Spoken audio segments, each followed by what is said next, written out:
السلام علیکم ورحمۃ اللہ وبرکاتہ۔ الحمد للہ الذی لم يتخذ ولدا ولم يكن له شریک فی الملک ولم يكن له ولی من الذل وکبرہ تکبیرا۔ اللہ اکبر۔ اشہد ان لا الہ الا اللہ وحدہ لا شریک لہ واشہد ان محمدا عبدہ ورسولہ، اما بعد۔ قال اللہ تبارک و تعالی فی القرآن المجید: فاعوذ باللہ من الشیطان الرجیم، بسم اللہ الرحمن الرحیم۔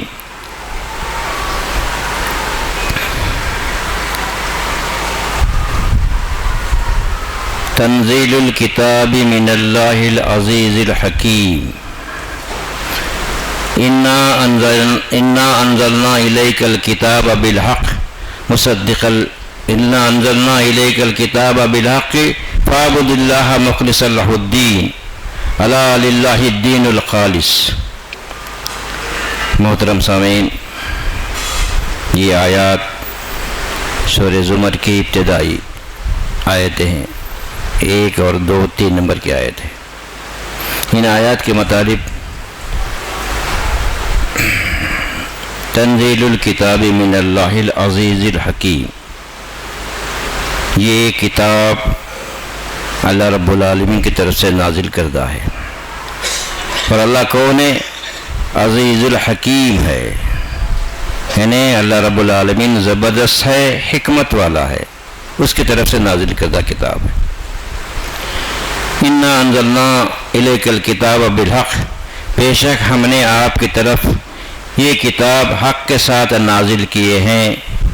فاعبد اللہ مخلصا لہ الدین، تاکہ آپ اللہ کی عبادت خالص کریں، شرک سے جو ہے نا پاک کر کے۔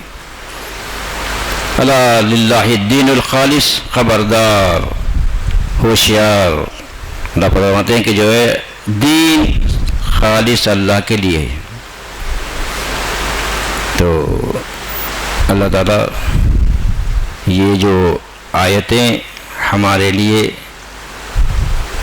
ان حالات کے اعتبار سے بھی ہے نصیحت، اور پھر جس وقت قرآن نازل ہو رہا تھا وہ حالات مخاطبین قرآن مشرکین عرب اور اہل کتاب یہود و نصارہ مخاطب تھے، اور پھر کہ اس زمانے میں مذہب کو جو ماننے والے تھے اس زمانے میں بھی، آج بھی مذہب کو ماننے والے ہیں، معدود چند دہریوں کے آج بھی ہیں، اس سے پہلے بھی تھے اور قیامت تک بھی رہیں گے۔ تو اللہ رب العالمین جو لوگ مذہب کو ماننے والے ہیں وہ اللہ تعالیٰ ان کے تعلق سے بتا رہے ہیں کہ وَمَا يُؤْمِنُ أَكْثَرُهُم بِاللَّهِ إِلَّا وَهُم مُشْرِكُونَ، کہ مذہب کو ماننے والے اللہ پر ایمان رکھتے ہیں آج بھی اور آئندہ بھی اور اس سے پہلے بھی۔ تو اللہ پر ایمان رکھتے ہیں، مگر کیسے رکھتے ہیں؟ شرک کے ساتھ رکھتے ہیں۔ تو اللہ رب العالمین کتابوں کے ذریعے، انبیاء کے ذریعے جو دعوت انسانوں تک پہنچا دیے وہ کیا ہے؟ وَلَقَدْ بَعَثْنَا فِي كُلِّ أُمَّةٍ رَسُولًا أَنِ اعْبُدُوا اللَّهَ وَاجْتَنِبُوا الطَّاغُوتَ، یقیناً ہم ہر امت میں کہ رسولوں کو بھیجے، ڈرانے والوں کو بھیجے۔ وہ کیا دعوت دیے انسانوں کو؟ اللہ ہی کی بندگی کرو، اللہ کی بندگی سے ہٹانے والا، توڑنے والا، خلل واقع کرنے والا ہر وہ عقیدہ وہ طاغوت ہے، یعنی شیطان ہے، اور اس کے جو ہے نا کارندے ہیں، سمجھا، اس کے چیلے چاٹے ہیں کہ وہ لوگ کیا کرتے ہیں؟ اللہ کی بندگی سے ہٹاتے ہیں۔ تو اللہ بتا رہے ہیں کہ جو ہے اللہ کی بندگی کرو، اللہ کی سے بندگی سے ہٹانے والے ہر وہ طریقے طاغوت ہیں، طاغوت کا انکار کرو۔ یہ انبیاء کی دعوت رہی ہے۔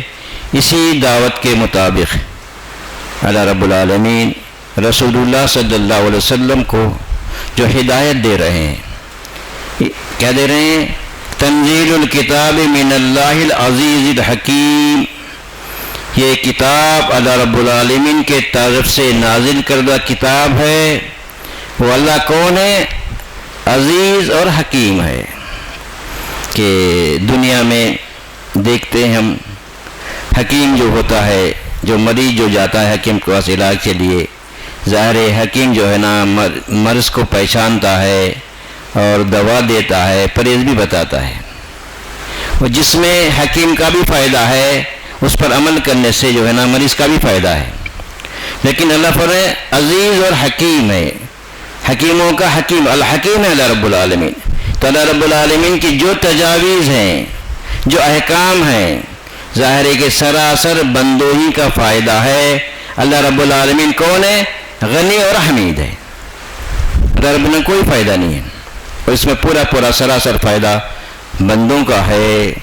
اور پھر بندے اگر اللہ رب العالمین کے الحکیم کے ہدایتوں کو نہیں مانیں گے تو اس کے جو نتائج ہیں اس سے ان کو جو سابقہ پڑے گا، عارضی اور ابدی۔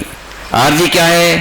یہ دنیا کی زندگی کیا ہوگی؟ جو یہ مشرکانہ عقائد ہوں گے، نفسانی جو خواہشات کی پیروی ہوگی، سمجھے نا، ابھی فانی دنیا کے پیچھے انسان لگے رہے گا، لیکن موت کے بعد کا جو معاملہ ہوگا وہ اس کا لیے دائمی جہنم ہوگی۔ حکیم کے ہدایتوں کے خلاف اگر زندگی بسر کریں گے تو آنے والی جو زندگی ہوگی وہ دائمی زندگی یقیناً وہ جو ہے نا جہنم کے حوالے ہوگی۔ تو اللہ کیا فرماتے ہیں؟ عزیز ہے، زبردست ہے، پوری جو ہے مخلوق پر غالب ہے، اللہ جو چاہتا ہے وہ ہو کے رہے گا۔ تو اللہ رب العالمین جو ہدایتیں دی ہیں وہ کس کی طرف سے؟ عزیز کی طرف سے، زبردست حکمت والے کی طرف سے۔ اگر اس کی جو ہے ہدایتوں کو ہم جو ہے نا انکار کریں گے تو سراسر اور 100% اس کا نقصان یقینی ہے، اس میں کوئی شک نہیں ہے۔ اگر اس کی ہدایتوں کو ہم مان لیں گے، ہو سکتا ہے کہ وہ ہدایتیں ہمارے خواہشات نفس کے خلاف پڑتی ہیں، ماحول کے خلاف ہے، لیکن اگر ان ہدایتوں کو ہم جو نا نہیں مانیں گے تو سراسر ہمارا نقصان ہوگا۔ تو اللہ تعالیٰ بتا رہے کہ جو ہے عزیز اور حکیم کی طرف سے جو ہے نا یہ نازل کردہ کتاب ہے۔ اس کے بعد اللہ فرماتے ہیں انا انزلنا الیک الکتاب بالحق، اے نبی کریم صلی اللہ علیہ وسلم بے شک ہم نے اس کتاب کو حق کے ساتھ نازل کیا ہے، یعنی اس کے اندر پورا کا پورا 100% حق ہی حق ہے، اس کے اندر کوئی باطل نہیں ہے۔ سمجھے نہیں آپ؟ کیا ہے حق؟ کیا ہے کہ فاعبد اللہ مخلصا لہ الدین، کہ اس کتاب کی بنیادی تعلیم کیا ہے؟ وہ حق کیا ہے؟ اس کائنات کا بنانے والا، اس کائنات کی ساری مخلوقات کی پرورش کا نظام چلانے والا تنہا اکیلا اللہ رب العالمین ہے۔ جب اللہ رب العالمین ہمارا خالق ہے، ہمارا مالک ہے، ظاہر ہے ہمارا رازق ہے، سمجھے، ہمارا اولاد کا دینا، رزق کا دینا، نفع پہنچانا، نقصان سے بچانا، یہ سارے کے سارے اختیارات اللہ رب العالمین کے ہاتھ میں ہے۔ تو ظاہر ہے کہ فطرت انسانی کیا ہے؟ جس کے ہاتھ میں انسان کا نفع ہوتا ہے اسے کیا کرتا ہے؟ اس سے جو ہے نا اس کے ناراض کرنے سے ڈرتا ہے، پھر اس کی اطاعت کرتا ہے۔ سمجھا؟ تو اللہ بتا رہے ہیں کہ فاعبد اللہ مخلصا لہ الدین، تو کیا کرو؟ تو تم جو ہے اللہ رب العالمین کی بندگی خالص کرو۔ یہ ہے تعلیم انبیاء کے ذریعے اللہ رب العالمین دیے، اور پھر رسول اللہ صلی اللہ علیہ وسلم کو جو ہدایت دی گئی ہے وہ کیا ہے؟ کتاب کی بنیادی تعلیم کیا ہے؟ اللہ کی بندگی۔ بندگی کے معنی خالی نماز، روزہ، حج و زکوٰۃ ختم نہیں، پوری زندگی کے معاملات و کاروبار و تعلقات، لین دین، تجارت، اور پھر رشتہ داری کا معاملہ ہے، قریب کے رشتہ داروں کا ہے، دور کے رشتہ داروں کا معاملہ ہے، سارے اللہ تعالیٰ احکام دیے ہیں، ان احکام پر اللہ کے نبی صلی اللہ علیہ وسلم عمل کیے، اور ایک جماعت کو تیار کیے، وہ صحابہ کی جماعت ہے۔ صحابہ کی جماعت کا اللہ رب العالمین کیا بڑھے؟ ایمان اور عمل میں صحابہ کو معیار قرار دیے اللہ رب العالمین۔ فَإِنْ آمَنُوا بِمِثْلِ مَا آمَنْتُمْ بِهِ فَقَدْ اهْتَدَوْا، اگر ایسا ایمان لاؤ جیسے اصحاب رسول ایمان لائے تو ہدایت پر ہیں۔ ہدایت کہاں ملے گی آپ کو؟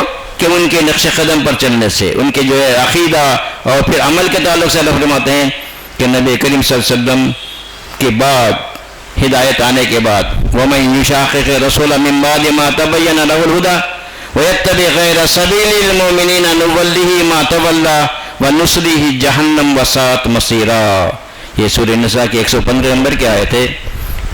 ہدایت آنے کے بعد جو رسول اللہ صلی اللہ علیہ وسلم کی مخالفت کرتے ہیں، یعنی مخالفت کیوں کرتے ہیں بھائی؟ اس لیے کرتے ہیں کہ ماحول ہے اور بھی ماحول کی جو اکثریت جو ہے نا ایسے عقائد میں ہے، ایسے زندگی بسر کر رہی، تو ظاہر ہے کہ وہ ہمارے جو ہے نا وہ احکام نبی صلی اللہ علیہ وسلم کے جو عمل کرے وہ احکام ہمارے پلے نہیں پڑتے، ہو ہمارے خواہشات کے خلاف ہے، سمجھیں یار. تو رسول اللہ صلی اللہ علیہ وسلم کی مخالفت کرتے ہیں. سبیل المومنین، ایمان والے. کون ہے ایمان والے؟ وہ صحابہ اکرام. سبیل المومنین، ایمان والوں کے راستے سے ہٹ کر کوئی نیکی اور ثواب کا نیا طریقہ ایجاد کرتے ہیں، اس کو اختیار کرتے ہیں. تو اللہ تعالیٰ کیا کریں؟ یہ کیا ہے؟ بدعت ہے. دین میں نئے نئے کام ہیں، رسومات ہیں، نیکی ثواب کے طریقے ہیں. یہ پڑھ لو اتنا فائدہ ہے، یہ جو ہے اللہ کا نام اتنے وقت جپ لو اتنے نیکیاں ملیں گے، سمجھا؟ یہ فلاں جو ہے نا آیت کریم کا دسترخوان بچا دو، فلاں جو ہے لا الہ الا اللہ کے اتنے خوش تسبیح پڑھ لو. یہ ساری کی ساری طریقے کیا ہے؟ وہ یہ بدعت ہیں، بدعت ہیں، سنت نہیں ہیں. نبی صلی اللہ علیہ وسلم کا طریقہ نہیں ہے، نہ صحابہ کا طریقہ ہے. یہ ہمارے اپنے ایجاد کردہ طریقے ہیں. اور اس کے لیے کیا کرے؟ اس کو جو ہے روایت دینے کے لیے کہ بڑے بڑے صحابہ کا نام لے کے روایتیں کھڑی گئی ہیں. اللہ رب العالمین انسانوں کو دنیا میں امتحان کے لیے پیدا کیے. ان کا امتحان مسلسل موت تک عمل ہے، عمل کرنا ہے. یسبح للہ ما فی السماوات و ما فی الارض، زمین و آسمان میں جو کچھ بھی اللہ کی تسبیح کر رہے ہیں. کیا تسبیح کر رہے ہیں بھائی؟ اللہ کا نام جپ رہے ہیں، گن رہے. سورج کی تسبیح کیا ہے؟ چاند کی تسبیح کیا ہے؟ سمجھا کیا ہے؟ وہ اللہ تعالیٰ جو احکام دیے ہیں اس کی جو ہے پابندی کرنا ہے. سورج کو جو ہے مشرق سے نکلنا ہے، مغرب کو غروب ہونا ہے، اس کی ڈیوٹی ہے، بس یہ تسبیح ہے اس کی. تو عمل کرنا ہے. پوری مخلوق عمل کر رہی ہے، اللہ کا نام نہیں جپ رہی ہے. یاد رکھیے یہ تسبیح کا جو معاملہ ہے ہم کو جپنے میں جو لگا دیے، اللہ رب العالمین کی جو ہے ہدایتوں سے ہم کو کیا کرے؟ صرف نظر کرنے کے لیے یہ جو ہے ایجاد کیے گئے ہیں. اللہ تعالیٰ جو بتا رہے قرآن مجید میں کہ جو ہے پوری کی زندگی میں احکام ہیں، ان احکام پر عمل کرنے سے ایمان والے کا نفس کا تزکیہ ہوتا ہے، اس کے قلب کی تطہیر ہوتی ہے. ذالک ازکی لکم واطہر. اللہ رب العالمین پردے کے احکام دیتے ہوئے بول رہے ہیں کہ مردوں کو ایمان والے عورتوں کو دیتے ہوئے بول رہے ہیں کہ جو ان احکام پر عمل کرنے سے، ان کی پابندی کرنے سے ایمان کے نفس کا تزکیہ ہوتا ہے اور اس کے قلبی تطہیر ہوتی ہے. اللہ تعالیٰ بتا رہے ہیں. لیکن آج ہمارے پاس جو ہے نا طریقہ کیا ہے؟ سنت کے خلاف جو ہے نا ہم جو ہے نا طریقے ایجاد کر لیے ہیں اور سمجھ رہے ہیں کہ اس میں فائدے ہیں، سمجھا؟ تو اللہ رب العالمین جو بتا رہے ہیں کہ اللہ تعالیٰ کی عبادت خالص کرو، سمجھے آپ. تو آج الحمدللہ قرآن محفوظ کتاب ہے، اس کی بنیادی تعلیم اللہ رب العالمین کی بندگی خالص کرنا ہے، یہ دعوت ہے. لیکن آج حاملان کتاب و سنت کا کیا عقیدہ ہے؟ سمجھ رہے آپ؟ غور کیجئے بات کو، سمجھے آپ؟ اللہ رب العالمین نبی کریم صلی اللہ علیہ وسلم کو حکم دے رہے ہیں کہ فاعبد اللہ مخلص اللہ الدین، الا للہ الدین الخالص. خبردار، دین خالص صرف اللہ کے لیے سزاوار ہے. پھر اللہ تعالیٰ اس کے بعد جو ہے نا سورہ اسی زمر کی آیتوں میں 10، 11، 12، 13، 14 نمبر کی آیتوں میں اللہ تعالیٰ بتا رہے ہیں کہ جو ہے کہ اللہ رب العالمین نبی کریم صلی اللہ علیہ وسلم کو حکم دے رہے ہیں کہ قل اللہ فاعبد، آپ کہہ دیجئے کہ مجھے حکم دیا گیا ہے کہ اللہ کی بندگی خالص کروں. قل اللہ فاعبد وامرت ان اکون انی امرت ان اعبد اللہ مخلصا له الدین. مجھے اس بات کا حکم دیا گیا ہے کہ اللہ رب العالمین کی عبادت خالص کروں. جب اللہ رب العالمین کی عبادت خالص کرنے کا مطلب کیا ہے؟ صرف نماز پڑھ لیے، روزے رکھ لیے، حج کر لیے، زکوٰۃ کر لیے، ختم نہیں، بلکہ پوری زندگی ہماری بندگی میں ہونا چاہیے. تو اللہ تعالیٰ بتانے کہ وَإِنِّي أُمِرْتُ أَنْ أَكُونَ مِنَ الْمُسْلِمِينَ. اللہ رب العالمین کو الہ واحد ماننے کے بعد ایک ایمان والے کی زندگی اور خاص طور نبی کریم صلی اللہ علیہ وسلم کی زندگی کیسی رہی ہے کہ جو ہے کہ میں مسلم مطیع فرما بردار بنوں. تو جو لا الہ الا اللہ کے اقراری ہیں، اللہ کے نبی صلی اللہ علیہ وسلم کا جو طریقہ رہا ہے پوری زندگی میں بندگی، سمجھا، معاملات و کاروبار تعلقات، گھر سے باہر نکل رہے ہیں، گھر میں داخل ہو رہے ہیں، کھانا شروع کر رہے ہیں، کھانا ختم کر رہے ہیں، ضرورت کو جا رہے ہیں، ضرورت سے فارغ ہو رہے ہیں، ہر معاملے میں جو ہے نا اللہ رب العالمین سے جو ہے کیا ہے وہ انابت اللہ، یعنی مسلم اللہ رب العالمین کی جو ہدایت ہے اس کے مطابق آپ کی زندگی رہی ہے، تو اللہ بتا رہے ہیں کہ جو ہے نا کہ مجھے حکم دیا گیا ہے کہ میں جو ہے اللہ رب العالمین کا مطیع و فرما بردار بنوں. تو پھر اس کے بعد اللہ تعالیٰ بتا رہے ہیں کہ جو ہے وَأُمِرْتُ أَنْ أَكُونَ مِنَ الْمُسْلِمِينَ قُلْ إِنِّي أَخَافُ إِنْ عَصَيْتُ رَبِّي عَذَابَ يَوْمٍ عَظِيمٍ. یہ احکام دیے گئے اللہ رب العالمین، اللہ ہی تنہا معبود برحق ہے، اس کے سوا کوئی اور معبود نہیں ہے. اپنا تعلق راست اللہ رب العالمین سے قائم کرنا ہے. یہ کیا ہے کہ اللہ کی جو ہے بندگی خالص کرنا، یہ بنیادی دعوت ہے. لیکن آج ہمارا معاملہ کیا ہے مسلمانوں کا کہ اللہ سے دعا کر رہے ہیں تو واسطہ وسیلہ ہے. سمجھے نہیں آپ؟ کس کا وسیلہ واسطہ ہے؟ کہ رسول اللہ صلی اللہ علیہ وسلم کا کم سے کم رسول اللہ صلی اللہ علیہ وسلم کو واسطہ وسیلہ ہونا ضروری ہے. اس کے بغیر ہماری دعا قبول نہیں ہوتی کا عقیدہ ہے. یا پھر ایسے لوگ بھی ہیں کہ ہمارے جو ہے اعمال کا وسیلے سے ہماری دعا قبول ہوتی ہے. کیا باقی رہا؟ وہاں افراد کا وسیلہ ہے، یہ اعمال کا وسیلہ ہے. اللہ کی دعوت کیا ہے؟ فَاعْبُدُوا اللَّهَ مُخْلِصًا لَهُ الدِّينَ، اللہ کی بندگی خالص کرو، ملاوٹ نہیں ہونا، مشرکانہ عقیدے نہیں ہونا، بولے رب العالمین. سمجھے؟ یہ ہے دعوت. پھر آج مسلمان اپنا تعلق راست اللہ تعالیٰ سے قائم کرنے کی بجائے تعلقات کیسے ہیں، کس پر عقیدے ہیں ہمارے، کس پر بھروسے ہیں ہمارے؟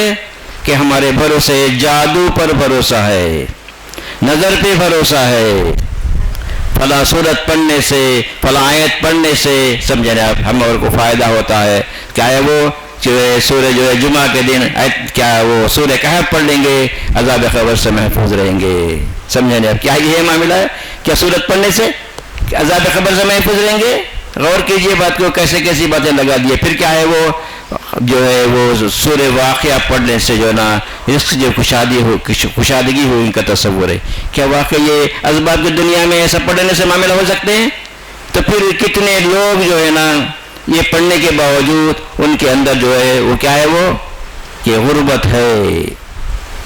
واقعہ بھی پڑھتے ہیں، کہف بھی پڑھتے ہیں، یاسین بھی پڑھتے ہیں، کیا کیا پڑھتے ہیں، لیکن اس کے باوجود ان کی زندگی میں جو ہے غربت ہے، بیماریاں ہیں، تکلیف ہے. تو کیا بات معلوم ہے؟ یہ دنیا کی زندگی امتحانی زندگی ہے. امتحان کیسے لیتے ہیں رب العالمین؟ دو طریقے سے. ایک صبر کا امتحان ہے، ایک شکر کا امتحان ہے. مصائب اور مشکلات میں صبر کرنا ہے، اللہ رب العالمین سے مدد مانگنا ہے. اور پھر شکر کا امتحان یہ ہے کہ نعمتوں کو اللہ کی طرف سے سمجھنا.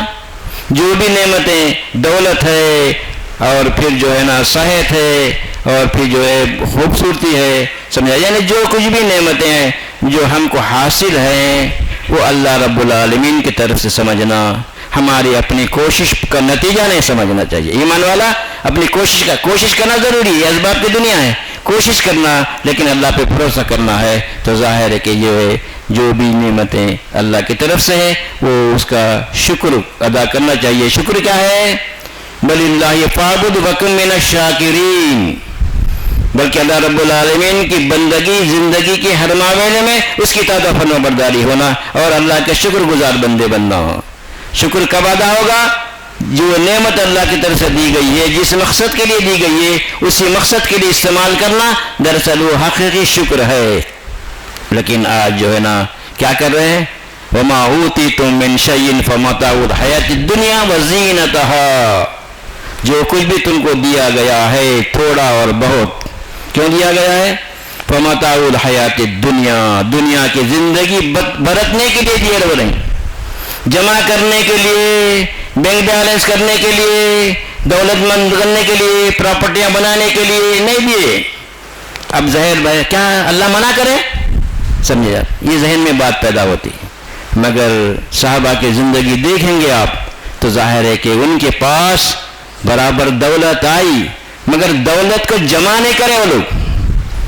سمجھ رہے آپ؟ جن کے جو حقوق تھے وفی اموالہم حق معلوم للسائل والمحروم، ان کے مالوں میں جو ہے مانگنے والوں کا، سائل کا اور محروم کا حق ہے، نہیں مانگنے والے کا. ضرورت مند ہے لیکن غنا کے طور پر جو ہے مانگتے نہیں ہیں، لیکن اللہ فرماتے ہیں ان کے مالوں میں حق ہے. تو یہ لوگ اپنے مالوں کو ان جو ہے نا چیزوں میں ان کے حقوق ادا کرتے رہے، لیکن اس کے باوجود ان کے پاس دولت آئی لیکن جمع نہیں کرے وہ لوگ. ذہن نشین رکھنا بات ضروری ہے کہ ہم جو ہے دولت کو جمع کر رہے ہیں، جو حقدار ہیں ان کا حق نہیں دے رہے ہیں. حالانکہ ہمارے سامنے لوگ آتے ہیں کہ بھائی ضرورت مند ہیں، جانتے ہیں، لیکن اس کے باوجود اگر ہم وہ جو ہے ان کا حق نہ دیں گے تو ظاہر ہے کہ جو ہے نا اللہ کے پاس کیا ہوگا معاملہ؟ جمع کرنے کے لیے نہیں دیے، استعمال کرنے کے لیے دیے. یہ استعمال کب تک کرنا ہے؟ یہ موت تک کرنا ہے استعمال. سمجھے آپ؟ موت آ جائے گی تو ظاہر ہے کہ جو ہے نا جب بولیں گا انسان کہ کیا بولیں گا کہ اللہ مجھے دنیا میں واپس کر دے، کیا کروں گا میں کہ جا کے دنیا میں جا کے نیک اعمال کر کے، صالح اعمال کر کے جو ہے نا کیا کروں گا میں جو ہے نا خیرات کر کے صالح بنوں گا. کب بول رہا وہ آدمی کہ جب جو ہے نا موقع ملا تھا خرچ کرنے کا. سمجھے آپ؟ ضرورت مندوں کو، محتاجوں کو دینے کا موقع ملا تھا لیکن اپنے ہاتھ کو کیا کرا؟ گردن سے لگا کے رکھا. لیکن جب وہ موقع ختم ہو گیا، سمجھے آپ، قریب آ گیا، جو ہے نہ چہل سکتا ہے، پلنگ پہ پڑا ہوا ہے، مریض ہے، مرض ہے، لیکن اپنے مرض میں یہ مبتلا ہے، سمجھے. لیکن وہ جو ہے نا ہدایت کے مطابق زندگی بسر کرنے کی جو ہے کوشش کرنا تھا لیکن وہ نہیں کیا. کیوں نہیں کیا؟ شیطان انسان کا کھلا دشمن ہے. یہ ذہن نشین رکھنا ضروری ہے. دشمن کیا کرتا ہے کہ وہ ہم کو صحیح مشورے نہیں دیتا. فاتخذوا عدوا، دشمن کو دشمن جانا ہو رہے ہیں اللہ رب العالمین، لیکن ہم کیا کر رہے ہیں؟ دشمن کو دوست بنا لیے ہیں، اس کے مشوروں پر عمل کر رہے ہیں کیونکہ وہ ایسے ایسے مشورے دیتا ہے کہ اللہ کے حکم پر عمل کرنے کے لیے تعویلات پیش کرتا ہے. تعویلات پیش کرنا کس کا کام ہے؟ یہ شیطان کا وسوسہ ہے. تو ظاہر ہے شیطان کے وسوسے پر ہم عمل کرتے چلے جا رہے ہیں تو پھر وہ موقع آ جائے گا، تو پھر وہ دن ایسا ہوگا کہ نہ کیا بولیں رب العالمین کہ یوم لا ينفع مال ولا بنون، وہ دن ایسا دن ہوگا نہ اس دن مال آئے گا، مال کام آئے گا، نہ اس کی اولاد کام آئے گی. الا من اتى اللہ وقلب سلیم، جب بلکہ کیا ہوگا؟ جو آدمی اللہ رب العالمین کی جو ہے اطاعت و فرما برداری کرتے ہوئے قلب سلیم لے کر آیا. بولے اللہ قلب سلیم کیا ہے؟ وہ ایک تو جو ہے انسان کا جو ہے قلب ہے، کیا ہے وہ؟ ایک جو ہے نافرمانی، نفس امارہ، نفس لوامہ، نفس مطمئنہ. سمجھا؟ تو یہ جو ہے نا انسان کو نفس جو ہوتا ہے، برا نفس جو ہوتا ہے امارہ، ہر وقت جو ہے برائی کی طرف ترغیب دیتا ہے اس کو، تو ظاہر ہے کہ جو ہے نا اس کی وجہ سے نافرمانی کرتا ہے. لیکن قلب سلیم کا مطلب یہ ہے کہ ہر حال میں وہ حالت اس کی تنگ دستی کی ہو یا پھر وہ دولت مندی کی حالت ہو، اس حالت میں کہ اللہ رب العالمین کی اطاعت و فرما برداری کرنے والا قلب سلیم، راضی برضا. سمجھے نہیں آپ؟ کہ شکایت کرنا، سمجھے نہیں آپ؟ پھر اللہ کے دین کو جو ہے نا منمانی خرچ کرنا، ایسا نہیں ہوگا، بلکہ وہ من جاء بالقلب سلیم، جو ہے نا ایسا قلب لے کر آیا جو اللہ رب العالمین کی مطیع فرما برداری کرنے والا. تو ظاہر ہے کہ وہی لوگ کامیاب ہوں گے. اللہ تعالیٰ یہ بتا رہے ہیں. تو اللہ تعالیٰ یہ بتا رہے کہ جو ہے احکام دیتے ہوئے کہ وہ امرت ان اعبد اللہ مخلصا لہ الدین واکون من المسلمین، کہ مجھے حکم دیا گیا ہے کہ جو اللہ کی بندگی خالص کروں اور اس کی زندگی کے ہر معاملے میں اطاعت و فرما برداری کروں. قل انی اخاف ان عصیت ربی عذاب یوم عظیم. اس کے بعد اللہ رب العالمین کر رہے ہیں کہ مجھے اس بات کا ڈر ہے کہ اللہ رب العالمین کی نافرمانی کروں گا تو مجھے اس بڑے دن کے عذاب کا ڈر ہے. وہ رہی غور کیجئے، ہم اپنی زندگی کا جائزہ لینا چاہیے کہ واقع ہم جو ہے نا اللہ رب العالمین کے مسلم بنے ہوئے ہیں. سمجھا؟ یا پھر جو ہے نا نافرمانی ہو سکتی ہے، سرزد ہوتی ہے، ایسا معاملہ نہیں ہے کہ ہم فرشتے بن جاتے ہیں.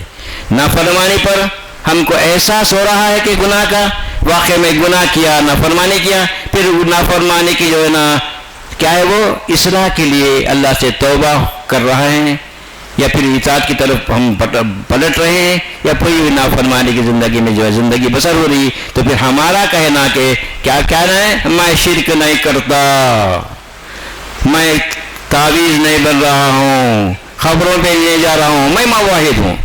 کیا ایسا جو ہے نفس تو ہم کو دھوکہ نہیں دے رہا ہے؟ اگر واقعی ہم سب نہیں کر رہے ہیں، شرک نہیں کر رہے ہیں، مطلب جو ہے نا تعویذ نہیں بن رہے ہیں، خبروں پہ نہیں جا رہے ہیں، لیکن اللہ رب العالمین کو الہ واحد ماننے کے بعد زندگی کے معاملات میں ہم جو ہے نا ہمارے نفس کی بات مان رہے ہیں، تو کیا کر رہے ہیں ہم اپنے نفس کو الہ بنا رہے ہیں. افرائیت من اتخذ الہہ ہوا، یہ جو بیماری ہے یہ جو ہے آج جو ہے نا ہمارے کس کے اندر، موحد بولنے والوں کے اندر بھی الا ماشاء اللہ رچی بسی ہوئی ہے یہ بیماری. ہم اللہ کا حکم رکھتے ہوئے خواہش چاہتے نفس کی پیروی کر رہے ہیں اور پھر سمجھ لیں گے ہم شرک نہیں کرتے. سمجھا؟ فَإِلَٰهُكُمْ إِلَٰهٌ وَاحِدٌ لَا إِلَٰهَ إِلَّا هُوَ فَهَلْ أَنْتُمْ مُسْلِمُونَ. تمہارا معبود اللہ رب العالمین کی معبود ہے. جب اللہ کو الہ واحد مان لیے تو مسلم بھی ہے یا پھر اپنی منمانی زندگی ہے. سمجھا؟ تو ظاہر ہے کہ جو ہے ہم کو احساس ہونا چاہیے، ہماری غلطی کو ہم جو ہے نا محسوس کرنا چاہیے اور پھر جو ہے نا اس کی اصلاح کی کوشش کرنا چاہیے. تو ظاہر ہے کہ ہم جو ہے اللہ رب العالمین کی ان بندوں میں شامل ہو سکتے ہیں. اللہ تعالیٰ نبی کریم صلی اللہ علیہ وسلم کے تعلق سے فرما رہے ہیں کہ کیا بول رہے ہیں، قُلْ إِنِّي أَخَافُ إِنْ عَصَيْتُ رَبِّي. قُلْ آپ کہہ دیجئے میں کون ہوں کہ جو ہے اللہ کا پیغمبر ہونے کے باوجود، اللہ کی اطاعت و فرمانبرداری کرنے کے باوجود اگر مجھ سے غلطی ہوتی ہے، رب کی نافرمانی کروں گا زندگی کے معاملات میں، مجھے بھی اس بڑے دن کے عذاب کا ڈر ہے. بول رہی کیا واقعی جو ہے نا ہمارے اندر ایسی کیفیت ہے؟ اگر نہیں ہے تو جو ہے نفس کو جو ہے نا ہم حوالے ہو رہے ہیں. تو کیا ہے اللہ تعالیٰ سے دعا کرنا چاہیے، ربی آتی نفسی تقواہا وزکیہا انت خیر من زکاہا انت ولیہا ومولاہا. اے میرے رب میرے نفس کو تیرا ڈر عطا کر، تیرا تقوی عطا کر. وزکیہا اے اللہ میرے نفس کو برائیوں سے پاک کر، انت خیر من زکاہا تو جو ہے بہتر جو ہے نا نفس کو پاک کرنے والا ہے. تو جو ہے ایک مہینہ گزر گیا، نفس کو برائیوں سے پاک کرنے کا مہینہ، تقوی کا مہینہ گزر گیا، تو اس تقوی کے مہینے سے ہمارے اندر کتنا تقوی پیدا ہوا اس کا جائزہ لینا ضروری ہے. اگر تقوی نہیں پیدا ہوا ہے تو پھر اللہ ہی سے دعا کرنا چاہیے. سمجھ رہی آپ؟ اور جو ہے نا نفس ایسا جو ہے نا انسان کا جو ہے نا مطمئن کر دیتا ہے انسان کو کہ ظاہر ہے کہ اس کی وجہ سے آخرت میں خسارہ ہو سکتا ہے، اس خسارے سے کوئی بھی بچانے والے نہیں ہوں گے. اللہ تعالیٰ آپ کی زبان سے کہلوا رہے ہیں میں بھی رسول ہونے کے باوجود میں بھی رب کی نافرمانی کروں گا تو اس بڑے دن کے عذاب سے نہیں بچ سکتا. بولے جب رسول نہیں بچ سکتے تو پھر آپ کا ہمارا کیا معاملہ ہوگا. لیکن آج ہمارے رہبر ہیں، رہنما ہیں، ہم کو یہ دلاتے چلے جا رہے ہیں کہ تم کلمہ گو ہیں، امت محمدیہ ہیں. سمجھنی آپ؟ لہذا تم جو ہے نا ہمیشہ دوزخ میں نہیں رہیں گے. سمجھا؟ جتنے گناہ کر لیے اتنی سزا پا کے پھر جنت میں جائیں گے کہ جھوٹے دلاسے دلا رہے ہیں ہم کو. سمجھے آپ؟ تو ظاہر ہے کہ جھوٹے دلاسے اللہ رب العالمین کی کتاب کی روشنی میں ہم کو کتاب پڑھتے ہوئے یہ ساری باتوں کو معلوم کرنا ہے. اسی لیے اللہ تعالیٰ بتا رہے ہیں کہ ہم آپ کی طرف حق کے ساتھ کتاب کو نازل کر دیے. تو کیا کرو؟ کتاب کو سمجھ کر پڑھنا ضروری ہے. کتاب کی روشنی میں ہم اپنے اعمال کا، اپنے عقائد کا جائزہ لیتے رہنا ضروری ہے. توبہ کرتے رہنا ہے، اللہ سے معافی مانگتے رہنا ہے. پھر شیطان کہیں ایسا وسوسہ ڈال رہا ہے تو ظاہر ہے کہ اللہ تعالیٰ سے دعا کرنا، اے اللہ شیطان کے وسوسے سے ہماری حفاظت کر. کیا ہے وہ کہ اللہ تعالیٰ سے جو ہے دعا ہے کہ سورہ مومنون میں کہ اللہ رب العالمین سے رسول اللہ صلی اللہ علیہ وسلم کو بولے کہ اے نبی، کیا ہے وہ، استغفر اللہ العظیم، کہ میں جو ہے قل انی اعوذ بک من حمزات الشیاطین و انی اعوذ بک ان یحضرون. سمجھا؟ اے اللہ یہ شیطان وسوسے سے آپ کی پناہ پہ رکھتا ہوں اور پھر میں اس بات سے بھی پناہ مانگتا ہوں کہ وہ ہمارے قریب ہو جائے. تو شیطان کا جو معاملہ ہے وہ جو ہے اللہ تعالیٰ کے ہدایت کے خلاف ہمارے اندر وسوسے ڈالتا ہے. ہمارے لیے نہیں بلکہ ساری دنیا کے انسانوں کو کیا کیا وہ ایسے وسوسے ڈال کر ان کو ان کے برے اعمال کو وَزَيَّنَ لَهُمُ الشَّيْطَانُ أَعْمَالَهُمْ. اللہ بتا رہے ہیں کہ جو ہے شیطان انسان کے برے اعمالوں کو اچھے کر کے بتا دیا. وَصَدَّهُمْ عَنِ السَّبِيلِ اور ان کو اللہ رب العالمین کے راستے سے روکا. تو ظاہر ہے کہ کہیں ہمارا معاملہ بھی ایسا نہ ہو. بارک اللہ لی ولکم بالقرآن العظیم ونفعنی وإیاکم بآیات الذکر الحکیم. الحمد للہ رب العالمین.